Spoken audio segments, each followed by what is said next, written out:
¿De la presentación? Sí. Ok.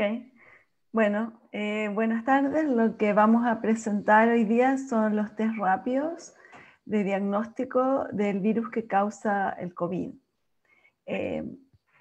Yo soy Caterina Ferrecho, soy profesora de salud pública, directora del doctorado en epidemiología de la Universidad Católica, soy subdirectora del Centro de Estudios Avanzados de Enfermedades Crónicas de ACDIS y soy la directora de la Corte Mauco de la ciudad de Molina. Y finalmente soy miembro del Consejo Asesor de COVID para el Ministerio de Salud. Bueno, hoy día vamos a hablar de estos test, pero primero quiero hacer una rápida revisión de lo que es este virus que nos llegó al humano por los murciélagos, con algún animal entre medio del murciélago y el humano que todavía no está muy claro, y que surgió en China. Estos virus, los coronavirus, son los virus del resfrío común. Cuando nosotros nos resfriamos, ahora sabemos, todo el tiempo, desde el año 60 se sabe que son estos virus que sin embargo producen un cuadro que no nos mata, solamente un resfrío en la vía aérea superior, muy contagioso, pero que no llega a neumonias, generalmente queda limitado a unos pocos días y uno se mejora. En el año 68 se dieron cuenta de que los coronavirus mataban, eran unos killers, como se dice en inglés, mataban a perros, gatos y cerdos y aves, pero no a humanos. Entonces vieron que habían ciertos coronavirus que producían unas tremendas mortandades, por ejemplo, en los lugares donde crecían este tipo de animales, donde los tenían como hacienda para criarlos. Y esto siempre tuvo mucho miedo al ser humano de que pasara a nosotros. Y pasó, el año 2002, pasó el SARS, que venía de este monito, de este animalito, que en China lo consumen, lo usan para el consumo. Entonces, esto es importante que el coronavirus que produjo el SARS no mata a este animalito. Es un poco como los coronavirus de los resfríos. Para nosotros no mata a este animalito, pero sí era muy grave y mataba a los humanos. Entonces lo que se ha visto que cuando estos virus saltan de una especie a otra, a la que saltan, o sea, es a la que matan. Y después en el año 2020 tuvimos otra pandemia muy grave, que es el MERS, perdón, en el 2012, la MERS, que pasó a través de un camello en Egipto. Entonces, cuando un virus está acostumbrado a vivir en un animal y pasa a otro, en el otro es el que produce el daño, y así entonces este año nos tocó a nosotros ser víctimas de la pandemia de COVID por el virus que en el murciélago no produce nada. Ahora, ¿cómo se transmite? Y esto es importante para después entender los exámenes. Acá está una persona con el virus. Cuando respira, cuando tose, cuando conversa, elimina estos virus. Cuando más virus salen es cuando estornuda o cuando tose.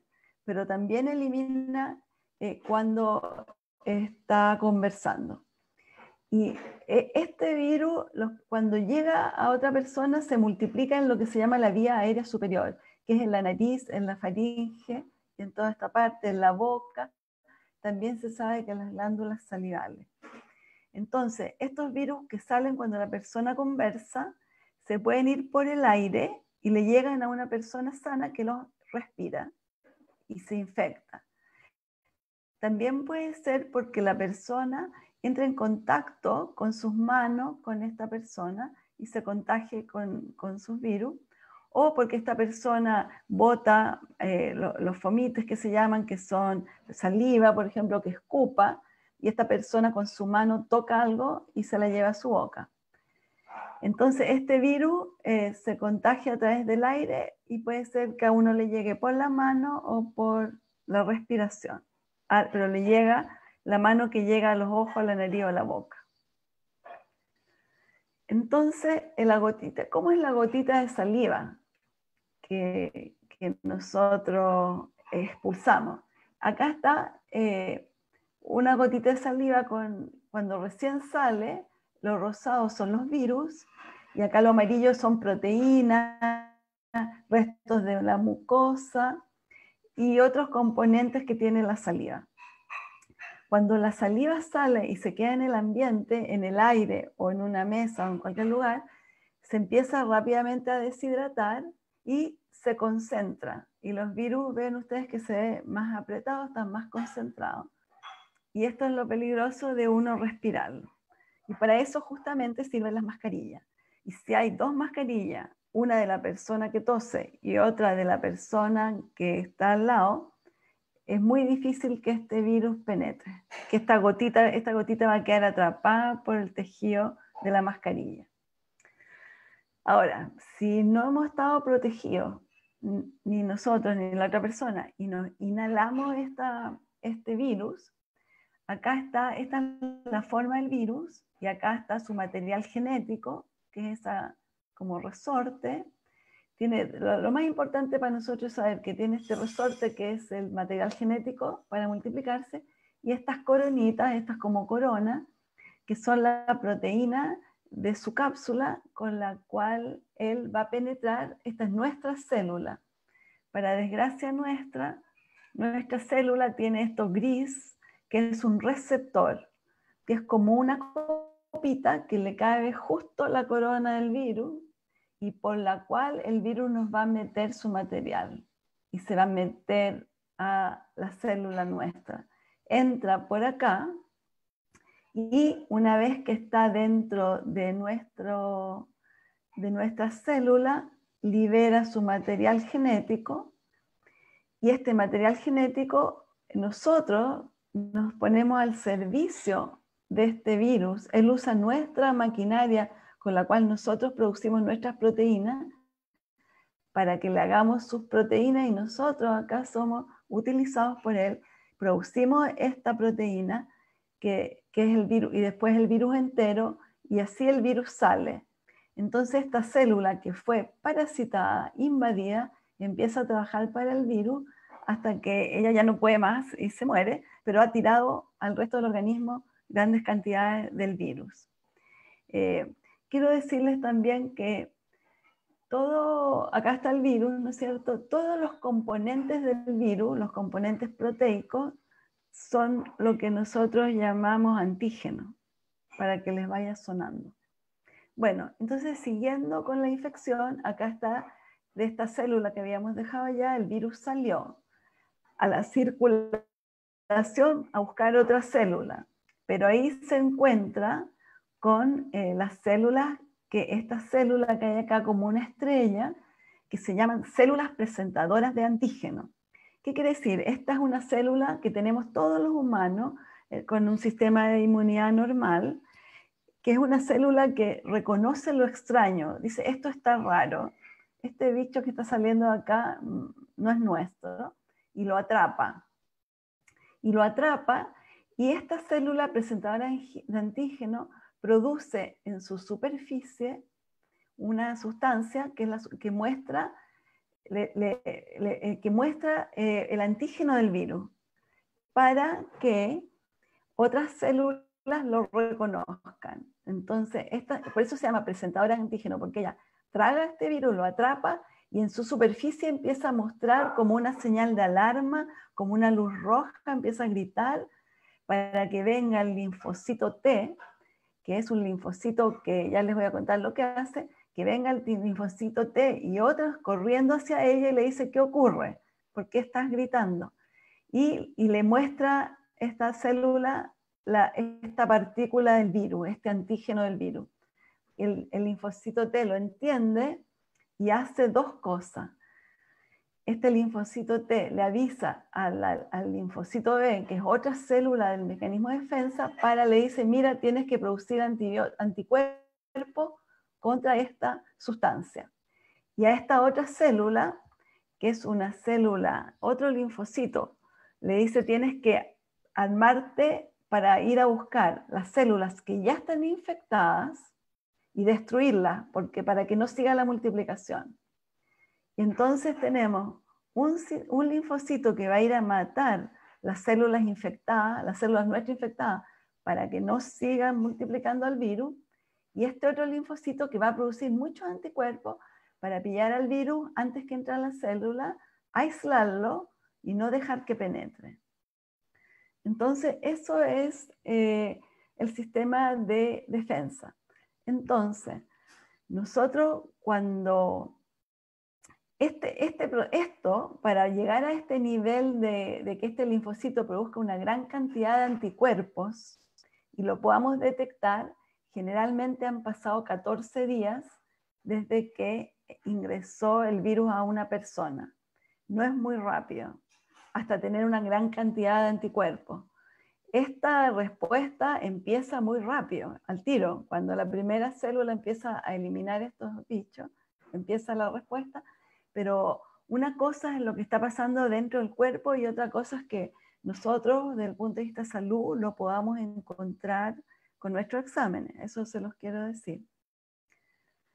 Esto es lo mismo que yo les mostré, pero esto es de verdad. Esta es una foto con un microscopio electrónico de Estados Unidos, del Instituto Nacional de Salud de Estados Unidos, que es, así se ve en la realidad la foto. Esto que está en este color rosado, azulino y rosado es una célula humana. Y estas cosas pelotitas amarillas son células que están saliendo por el agujero de la célula humana, que esta célula ya se enfermó y empezó a producir a todas estas miles de virus que la infectaron, y esta célula ya está trabajando para el virus. Entonces, con ese marco de referencia, vamos a entonces ir entrando en el tema de la conferencia, que son los test rápidos. Tenemos dos familias de test rápidos que son totalmente distintos. Una familia es los que son para detectar los anticuerpos, que como les digo, estamos hablando de 14 días para adelante, y otra que son para detectar al virus o los antígenos del virus. Como les dije antes, los antígenos son las proteínas del virus.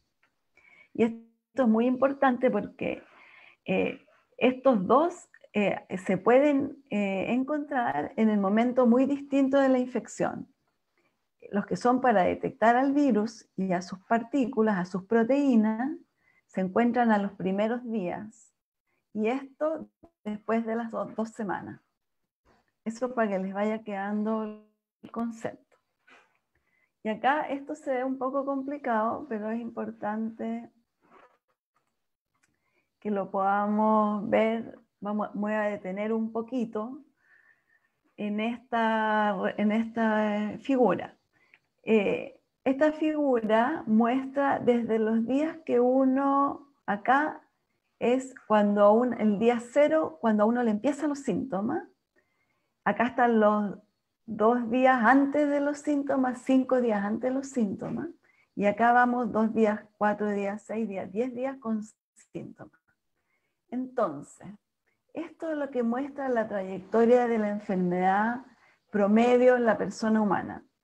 En promedio, nosotros desde que nos contactamos, desde que respiramos el virus que nos tiró un compañero o una compañera, y nosotros sin mascarilla, o con mascarilla pero la bajamos y nos tomamos de la mano, cualquier cosa, que nos infectamos, nos demoramos en promedio 5 días hasta empezar los síntomas. 5 días. En estos 5 días el virus, que es lo celeste, va multiplicándose muy rápidamente. Esto se llama logarítmico, así que más que lineal, que va muy rápido multiplicándose. Y por lo tanto, en los 2 días previos ya hay mucho virus. Y eso es re complicado porque nosotros somos infecciosos 2 días antes de que tengamos síntomas. Y lo otro que es importante es que llega al máximo en los dos primeros días de infección. Y después el virus empieza a disminuir en la vía aérea superior, pero baja los pulmones. Y baja y baja hasta que ya al día 16 prácticamente no se encuentra virus. Esta curva, que es la curva del virus, entonces nos dice el momento en que nosotros vamos a encontrar los exámenes positivos. Los 2 primeros días y hasta los 4 primeros días y un poco menos en los 6 primeros días, vamos a encontrar los exámenes virológicos, los exámenes que buscan al virus mismo, que son o que buscan su material genético, su RN, que eso es el PCR, o que buscan sus proteínas, como son los test de antígeno. Esos dos hacen lo mismo, buscan al virus. Entonces, para encontrar al virus, el ideal es los primeros días de síntomas, o los 2 días antes. Los 2 días antes, pero como no vamos a saber, nos quedan estos primeros días de síntomas. Por el contrario, el anticuerpo empieza apenas, ¿se acuerdan que yo les mostré? Apenas la célula presentadora de antígeno le presenta al linfocito T y al linfocito B las proteínas de este virus, nuestro organismo empieza lentamente a producir anticuerpos. Y cuando ya tiene un número suficiente, porque además de producir anticuerpos, están las células, ¿se acuerdan? Estas células, estos linfocitos T, que van a ir activados, que van a ir a eliminar a las células infectadas. Eso también está ocurriendo, pero nosotros no tenemos cómo detectarlo hoy día. Hoy día nosotros solo podemos detectar los anticuerpos. Entonces, si ustedes ven, cuando el virus más baja es cuando tenemos más anticuerpos. Entonces, en el día 8 ya empieza más consistente, más rápida la producción de anticuerpos y va a ser más alta en el día 14 en adelante. Entonces, el mensaje es que los anticuerpos sirven del día 12 para adelante, para poder encontrar los positivos. Y se encuentran en la sangre. Los anticuerpos hoy día nosotros los medimos en la sangre de las personas. En cambio, el virus y sus antígenos, y sus proteínas, y su material genético, nosotros lo encontramos los primeros días. Y lo encontramos en el aparato respiratorio superior y en la saliva.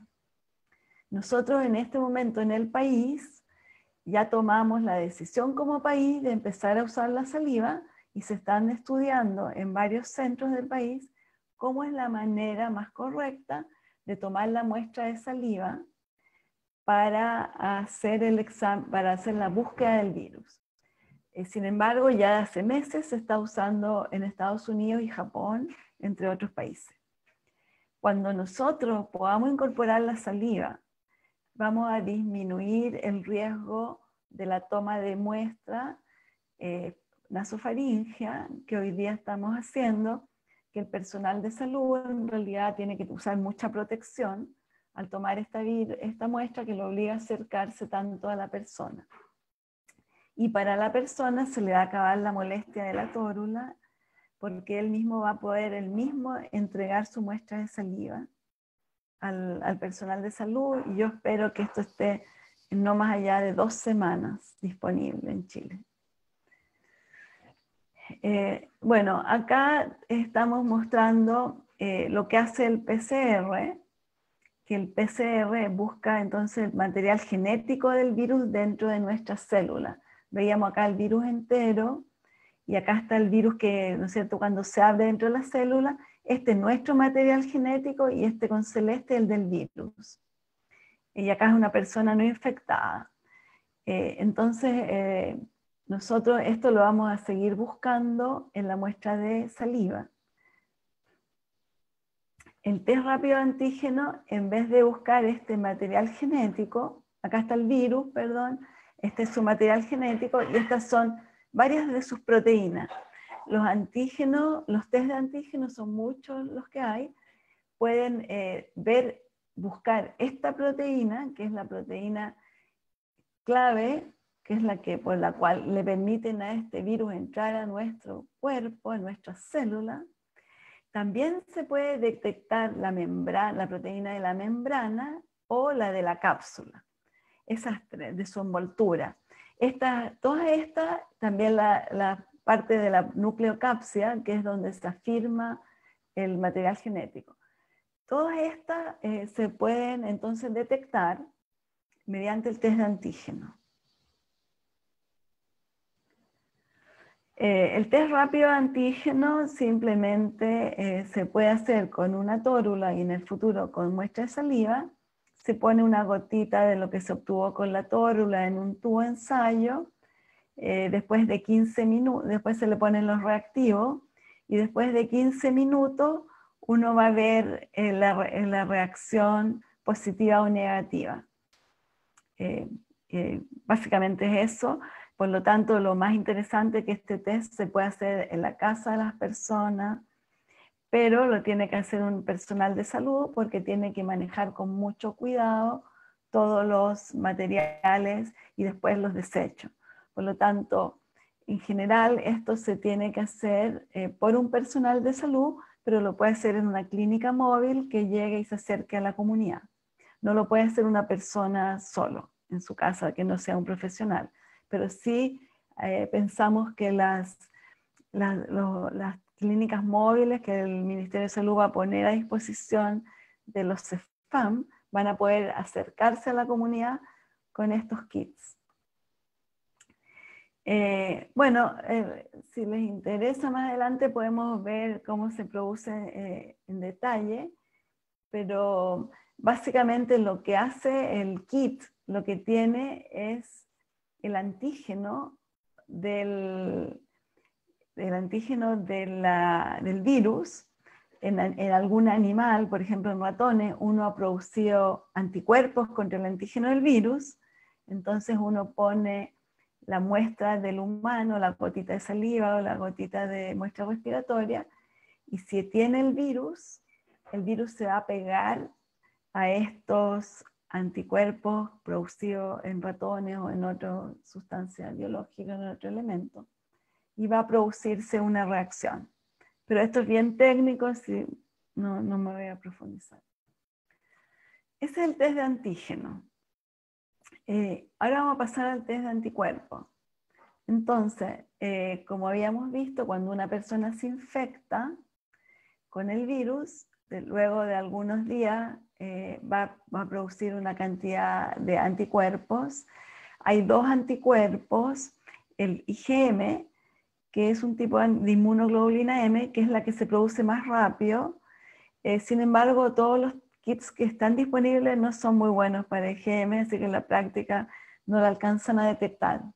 Y tampoco ni los test rápidos, ni siquiera los test, otros test que son más sofisticados de ELISA tampoco tienen muy buena, este virus no produce muy buen nivel de IgM. Por lo tanto, lo que más tenemos disponibilidad es de medir la IgG, que es la inmunoglobulina G.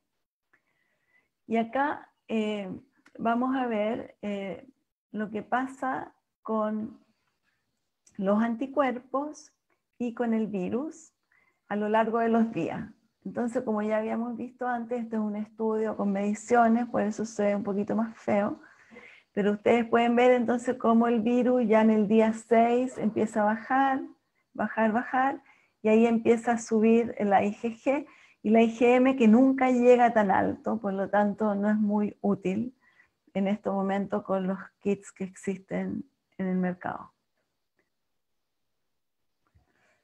Y entonces el kit de anticuerpo, el test rápido, es mucho más sencillo, muchísimo más sencillo que el de antígeno, porque se toma una mínima gotita de sangre y se coloca en una plaquita, y después de 15 minutos va a estar el resultado. Acá si está negativo sale solo el control, y acá está solo la IgM, la IgG, y acá ambas. Eso es el típico kit de anticuerpo. Acá lo que estamos viendo, lo que les quería mostrar es que estos test rápidos son muy importantes para nosotros poder controlar la epidemia, sobre todo para poder empezar a pensar cómo vamos a seguir después de las cuarentenas. Vamos a necesitar test rápidos y por eso nosotros creemos que hay que usarlos bien, porque tienen una utilidad muy grande. Acá estamos viendo los días desde que la persona se expuso, y acá está la carga viral. Entonces, lo que nosotros queremos, nosotros acá tenemos desde cuándo la persona está infecciosa, pero desde cuándo la podemos detectar por sus síntomas. Si nosotros pudiéramos detectarla antes de los síntomas, podríamos podríamos aislarla y eliminar el 100% de la infección. Pero como nosotros solamente la vamos a pillar al día 6 desde que se expuso, o sea, en el día 2 de los síntomas, ahí podemos eliminar hasta el 70% de las infecciones. Esto en teoría, porque ¿qué es lo que pasa? Que muchas veces la persona, como muestra acá, se toma la muestra, pero el resultado le llega acá. Y por lo tanto hemos perdido estas 2 barritas verdes. Si el resultado se demora 2 días, nosotros perdemos estas 2 barritas verdes.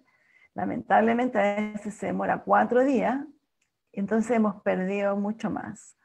Entonces lo que queremos mostrar acá, que una manera de ganar estas pérdidas es pudiendo tener el resultado en el mismo momento, que es lo que muestro acá.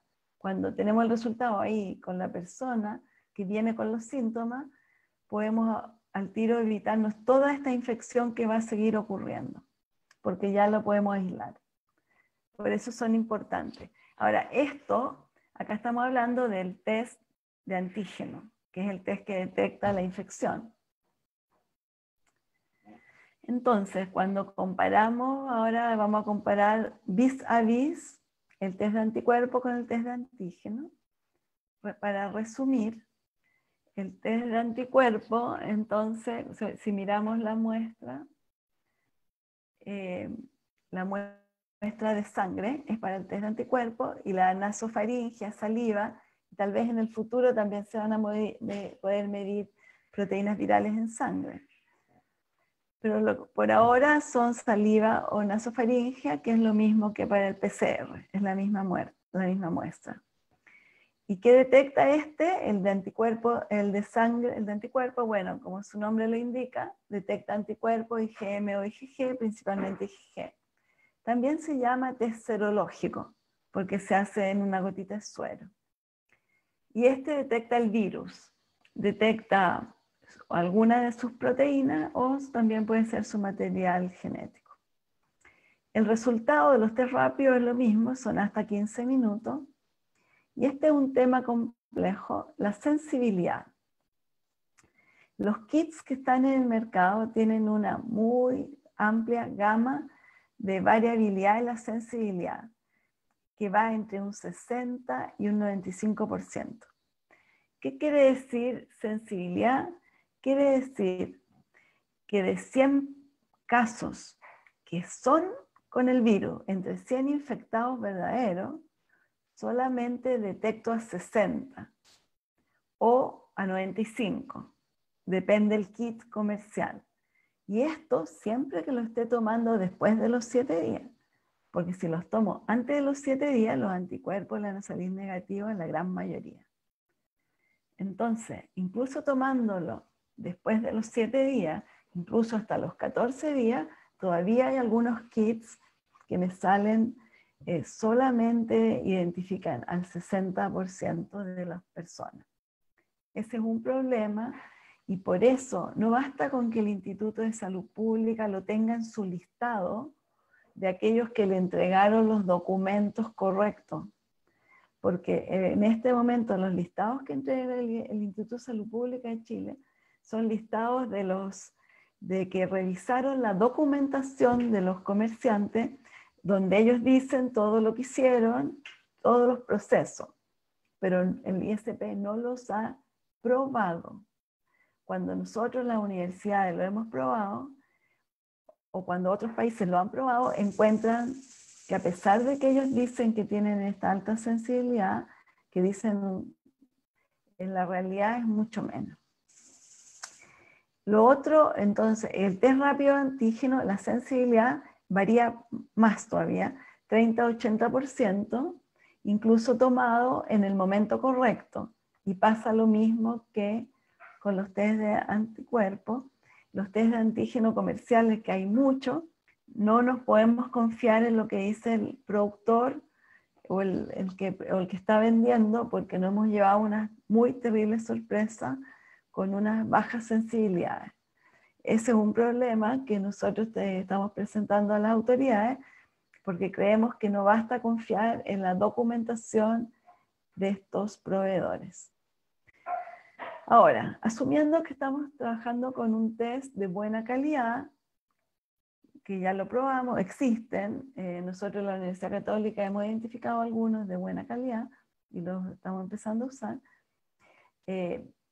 pero solamente los vamos a poder usar clínicamente cuando el Ministerio de Salud los reconozca como caso y pueda considerarse que equivale, por ejemplo, a un antígeno que equivalga a un PCR, para que la persona pueda tener su licencia. Bueno, entonces, ¿cuáles son los problemas del test de anticuerpos? Que si a nosotros nos sale un anticuerpo, una persona con anticuerpo positivo, en un momento dado, y no sabemos nada de su historia, no sabemos cuándo tuvo contacto o cuándo tuvo síntomas, simplemente por azar tomamos en un momento y lo encontramos anticuerpo positivo, no podemos saber en qué momento está del curso de esa infección y no sabemos si la persona puede estar en ese momento contagioso. Si no hay ni una idea de momento de contacto ni inicio de síntomas, no nos queda otra que suponer que podría estar contagioso y pedirle que haga una cuarentena de 14 días. También puede que salga negativo y no ser verdadero negativo porque el paciente tuvo una respuesta inmune que se demora más de 14 días. Nosotros podemos haber hecho el examen muy precozmente, o también a veces algunas personas no producen muchos anticuerpos. Y hoy día no se sabe cómo interpretar aquello, porque puede que no tenga anticuerpos, pero puede que su inmunidad celular, ¿se acuerdan estas células que van y se comen a las células infectadas? Puede que esté muy bien. Entonces, no quiere decir que tenga una falla inmune, pero que no tiene suficiente anticuerpos circulantes. Y menos frecuente puede haber falsos positivos, pero eso no lo hemos detectado en Chile. ¿Y cuáles son los problemas del test rápido antígeno? También que puede dar falsos negativos. Ese es su principal problema, porque son pocos días en los que hay alto virus en la vía aérea superior para poder detectarlo. Si se nos pasa ese momento y el virus ya bajó a los pulmones y la persona ya lo está controlando, no lo vamos a encontrar en la vía aérea superior. También entonces, ¿por qué es negativo? Porque no alcanza la cantidad suficiente o el virus disminuyó, pero también pueden haber fallas en la toma de muestra, que fue insuficiente la muestra, o fallas del laboratorio, que nunca hay que... Somos humanos, así que todo el sistema puede fallar. En conclusión, entonces, lo primero es que los test rápidos son una herramienta para controlar la infección. Son indispensables para el periodo post-cuarentena, no podemos actuar rápido cuando estemos en post-cuarentena, porque ahí lo que tenemos que hacer apenas haya un sintomático, ir a buscarlo a él y a todos sus contactos estrechos, para que no se nos dispare la transmisión comunitaria y no tener que volver a hacer cuarentena. Para eso tenemos que tener esta herramienta en el terreno. No podemos esperar. Lo otro es que su uso es complejo por todo lo que les expliqué. No es llegar y usarlo, hay que poder interpretarlo bien, hay que hacerle a las personas una entrevista clínica y epidemiológica, y por lo tanto debe ser indicado e interpretado por profesionales de la salud. Los kits disponibles en el mercado, como ya les dije, tienen una muy amplia variabilidad, por lo tanto no son confiables los resultados que ponen los comerciantes en sus folletos dentro del kit. Es necesario, y nosotros estamos pidiendo al Ministerio que el ISP que le dé instrucciones al ISP de validarlos clínicamente, no confiar en los que ellos están escribiendo.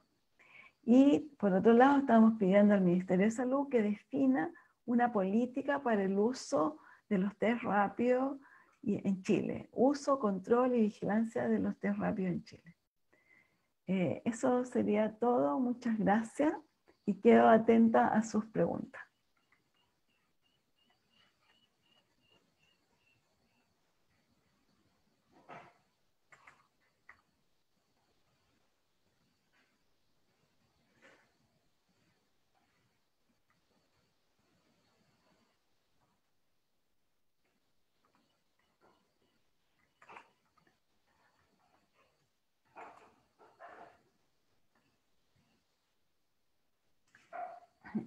Acá estoy leyendo una pregunta de Sergio Lavandero, que dice, la pregunta del millón es saber qué nivel de anticuerpos requiere para una protección.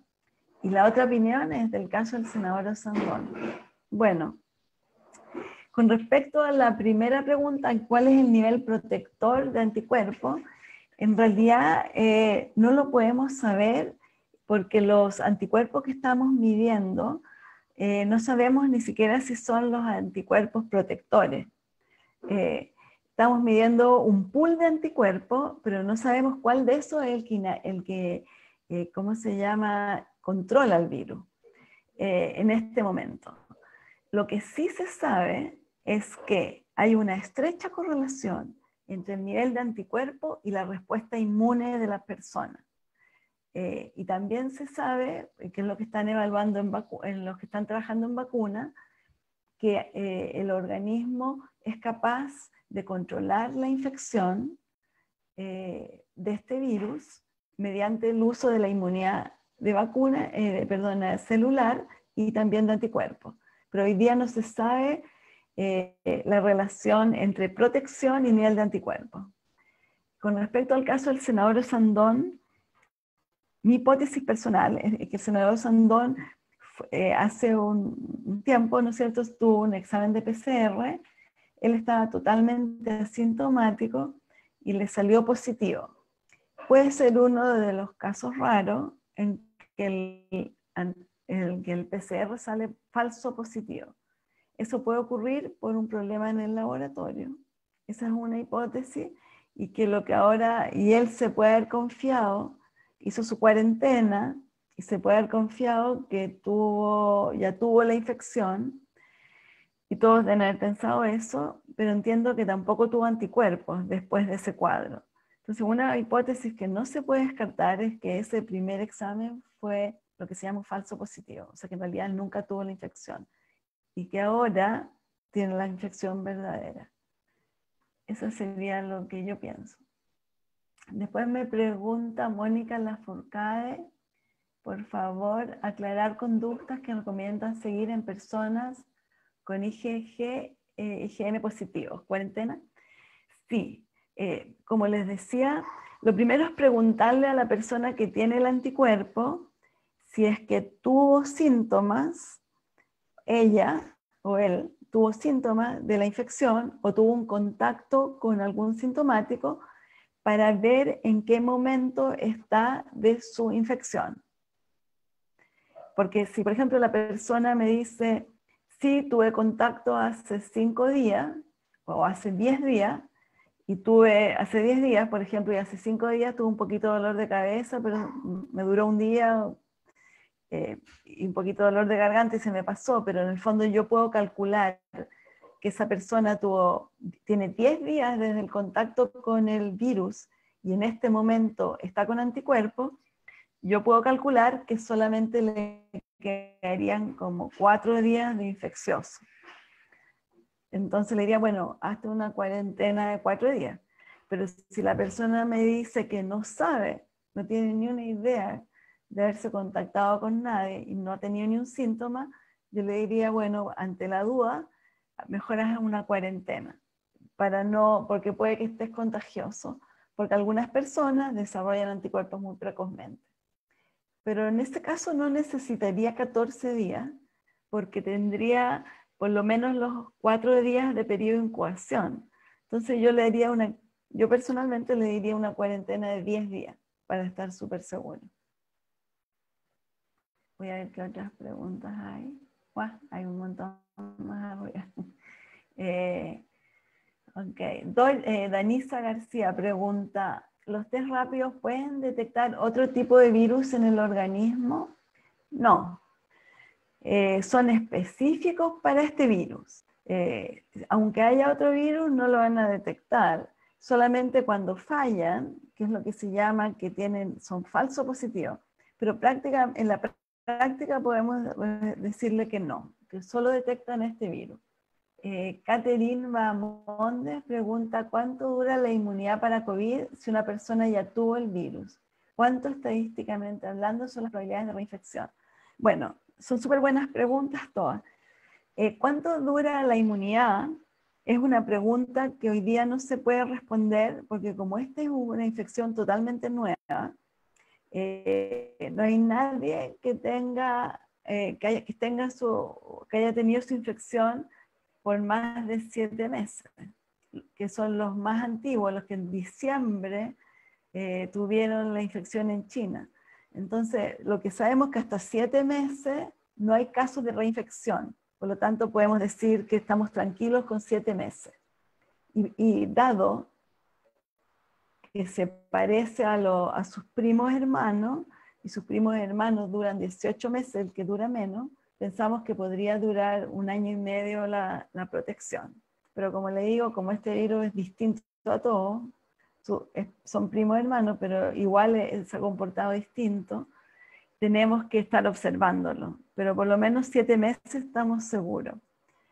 Y esto mismo estamos seguros porque a pesar de los miles y millones de gente que está infectada y de los miles de trabajadores de la salud que han vuelto a los hospitales después de que han tenido sus cuarentenas personales, no hemos visto reinfecciones, no hay ni una publicada. Hay un solo caso de una mujer diabética, de una mujer italiana con muchas enfermedades, una adulta mayor que tuvo como una especie de reinfección, pero que no tuvo los síntomas por segunda vez.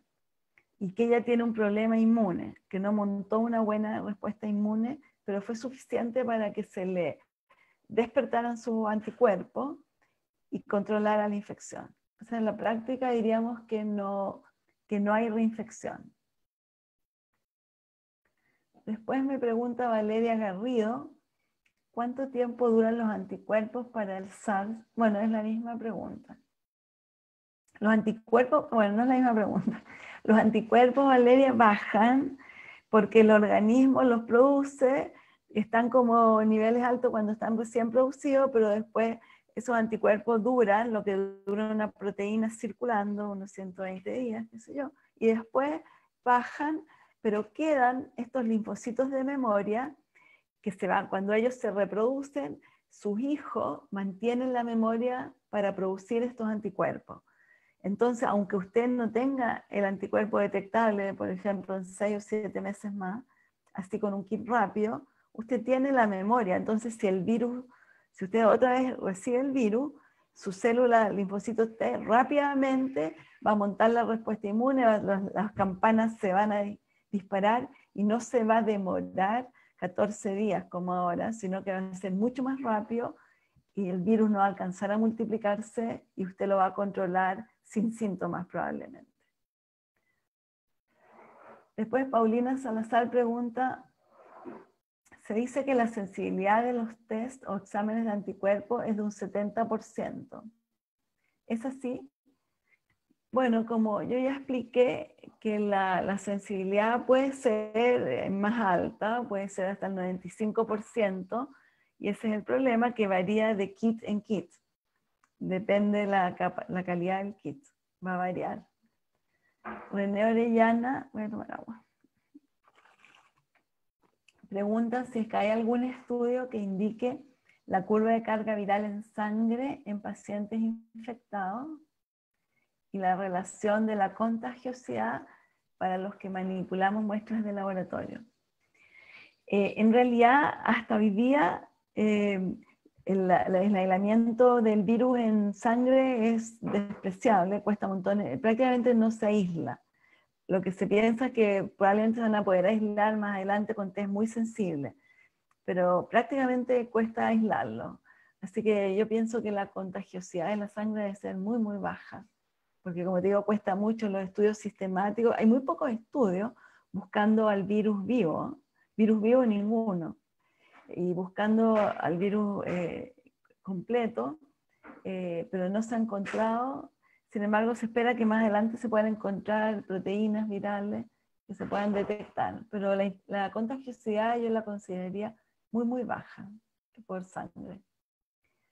Catherine Bahamonde pregunta, ¿cómo es la sensibilidad del examen de saliva y si se compara con el hisopado nasofaríngeo? Muy buena pregunta. La sensibilidad en los últimos estudios que se han hecho puede ser hasta mejor que la del hisopado nasofaríngeo. Y esto es porque, como les decía, hay varias razones de por qué puede ser mejor. Porque el virus, las células, las glándulas salivales tienen receptores para el virus las penetra y se multiplican las glándulas salivales, pero además la saliva recibe los virus que podrían estar en las glándulas salivales, recibe lo que nosotros tenemos en la nariz y lo que viene de los pulmones. La saliva recibe de todos lados. Entonces tiene mucho mayor probabilidad de tener al virus. Y hay estudios que han mostrado que es más sensible y dura más tiempo la sensibilidad en la saliva. ¿Se acuerdan que en las torres nasofaríngeas ya al día 6 empieza a bajar la positividad? Con la saliva dura bastante más. Así que va a ser una mejor muestra. Después María Gabriela Mancilla pregunta, ¿cuáles son las bioestadísticas de quedar la mayoría de la población que con IgG? Esto es problemático, es muy buena su pregunta también. En el fondo, esto es para lo que se llama la inmunidad o la protección de rebaño. Nosotros, para quedar todos con anticuerpos, resultado de una infección sería un desastre, porque tendríamos que todos estar infectados. Y ahí la mortalidad sería algo muy peor de lo que se pueden imaginar. Piensen que hoy día, por ejemplo, ustedes vieron Italia, vieron España, con toda esa gente que murió de golpe ahí, el porcentaje de la población que quedó con anticuerpos, en los lugares que hubo más problemas, no fue más que el 10%. O sea, el 90% no se infectó y vimos lo que vimos. Imagínense lo que sería que adquiriéramos la inmunidad por infectarnos el 100%. Es algo que no podemos pensar. Entonces, lo que todos esperamos es que podamos todos obtener estos anticuerpos por vacuna. Y esperamos que las vacunas logren que todos tengamos anticuerpos. Y por mientras hay que tratar, ¿no es cierto?, de no infectarse, sobre todo los que somos mayores como yo, que tenemos mucho mayor riesgo. Eso sería. Se supone que cuando esté infectado el 60% de la población, podríamos estar todos protegidos, porque no va a poder el virus, puede infectar a uno, pero como está rodeado de personas que están con anticuerpos, no va a poder seguir transmitiéndose persona a persona. Pero como les digo, llegar a ese nivel, fíjense que en España no llegó más del 10%. Entonces llegar al 60% también es mucho. Después Marcela Cifuentes pregunta, ¿qué sensibilidad y especificidad tiene el test de antígeno en saliva? Bueno, ya lo dije, es un poquito mejor que el test tomado por tórula, por las razones que ya dije. ¿Cómo se transporta la muestra? ¿Cómo se conserva? ¿Y quién lo manipula? Bueno, eso es lo que está en este momento en pleno desarrollo acá en Chile, en varios centros y universidades y el Instituto de Salud Pública y hospitales están definiendo todo esto, porque por ejemplo, los que están más avanzados son un equipo estupendo que hay en la Universidad Austral, que ya está usando saliva para monitorear a la población. Las maneras, como por ejemplo en Japón, que son los que tienen su protocolo, y a mí me tocó estudiarlo, ellos tienen dos alternativas según cómo usted va a hacer el PCR. Entonces, porque hay diferentes PCR en Chile. Ni uno de ellos se validó en Chile. En Chile no se ha validado el PCR, simplemente lo adoptamos. Pero entonces, para algunos PCR, basta con que usted ponga la saliva en un frasquito, no necesita ningún medio de transporte. Puede ser, por ejemplo, el frasquito en el que se toma la baciloscopía para la tuberculosis, o incluso un frasquito en que se toman las muestras de orina, o cualquier frasquito estéril del laboratorio. Se deja caer suavemente la saliva al interior del frasquito y ese se lleva al laboratorio. En otros, el sistema de PCR del laboratorio necesita que ellos proveen el tubito o el frasquito con un medio de transporte para que usted deje caer la saliva en ese frasquito con el medio de transporte. Entonces la misma persona no tiene que escupir fuerte, sino que juntar saliva en la boca, juntar saliva y dejarla caer en el frasquito. El ideal de la muestra es que no haya comido en las horas previas, que se haya enjuagado la boca con agua, que tenga la boca limpia y que junte saliva tranquilamente en la boca y después la deje caer por declive en el frasquito que le ofrezcan. El ideal es que la misma persona tome el frasquito y deje caer su saliva, después lo tape y que el personal de salud lo recoja con guantes y lo ponga en un recipiente y haga todos los cuidados para no contaminarse, porque la saliva la vamos a considerar altamente contaminada. Entonces, en una parte la manipula el personal, la misma persona, quizás se la autotoma saliva y se la entrega al personal de salud que tiene que hacer todos los cuidados como si estuviera recibiendo una tórula.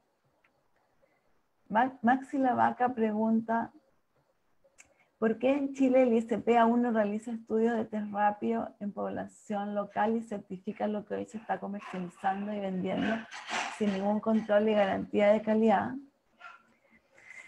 Esa es una muy buena pregunta y es una pregunta que también me hago yo. Perdón.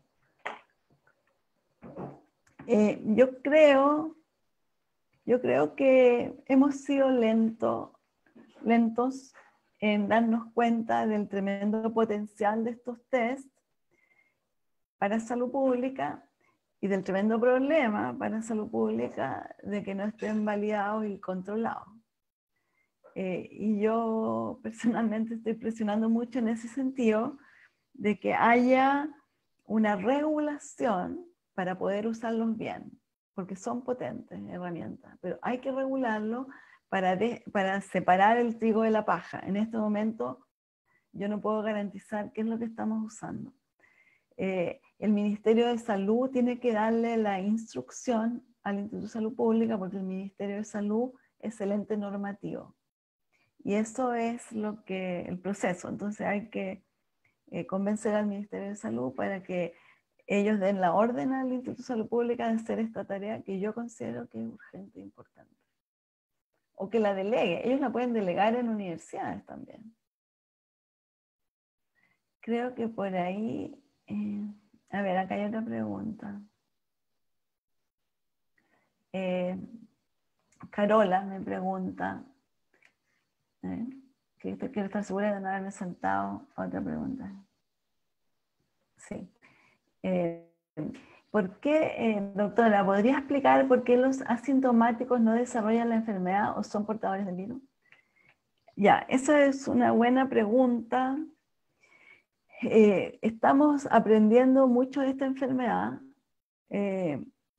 Hoy día ya se sabe que aparte de que habemos algunos que tenemos mucho más riesgo de enfermar y morir por este virus, sobre todo los mayores de 60 años, también sabemos que hay ciertas personas de otras edades que tienen riesgo de enfermar y morir.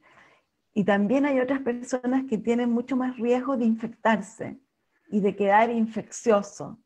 Entonces, hoy se sabe que no todos nos infectamos igual y no todos somos igual de infecciosos.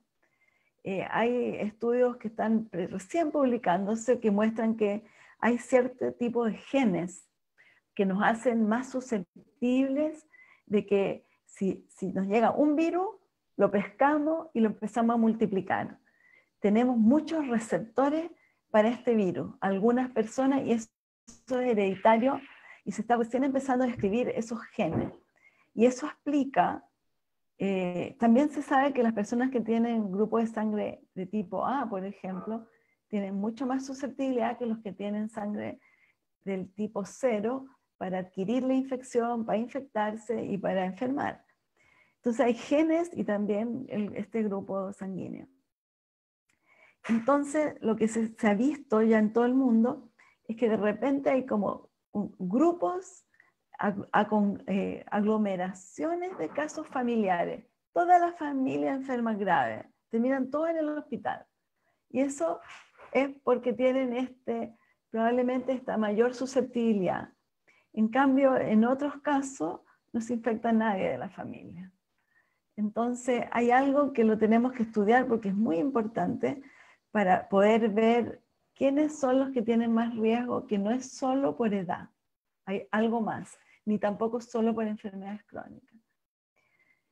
Entonces, hay algunas personas que no van a desarrollar la enfermedad y que van a ser portadores del virus por unos días, pero van a ser unos 6-7 días probablemente.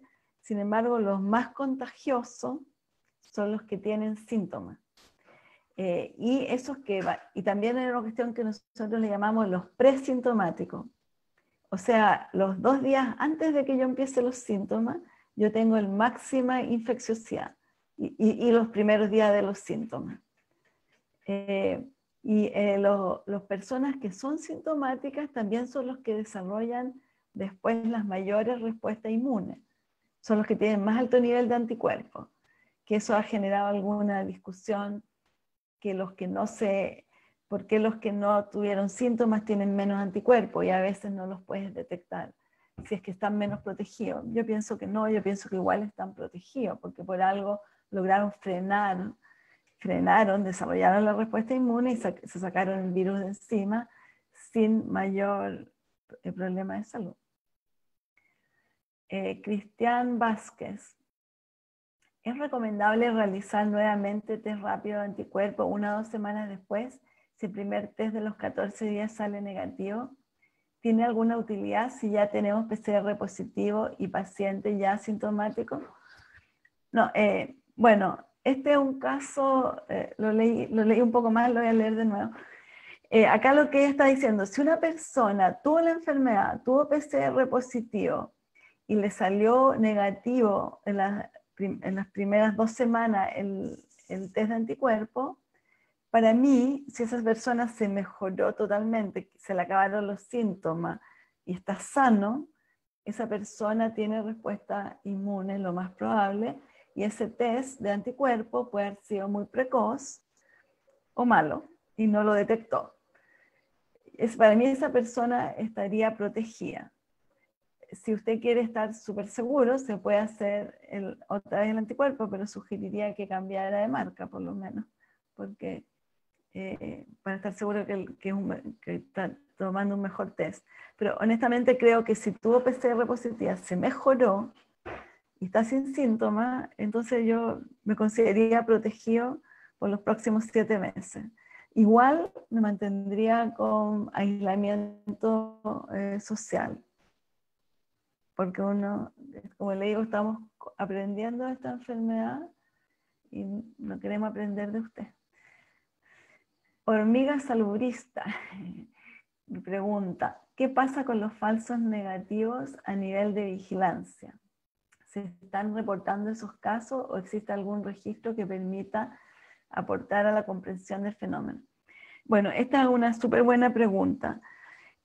Si nosotros queremos parar la transmisión y sobre todo si nosotros queremos empezar a abrir la ciudad, vamos a tener que ser bien agresivos con el diagnóstico y de la enfermedad, no esperar el laboratorio. En este momento, nosotros como consejo recomendamos desde siempre, pero ahora más que nunca, que ahora que queremos parar la transmisión comunitaria, ya sabemos que no faltan los hospitales, para parar la transmisión comunitaria tenemos que apenas haya un sintomático aislarlo. No podemos esperar los exámenes.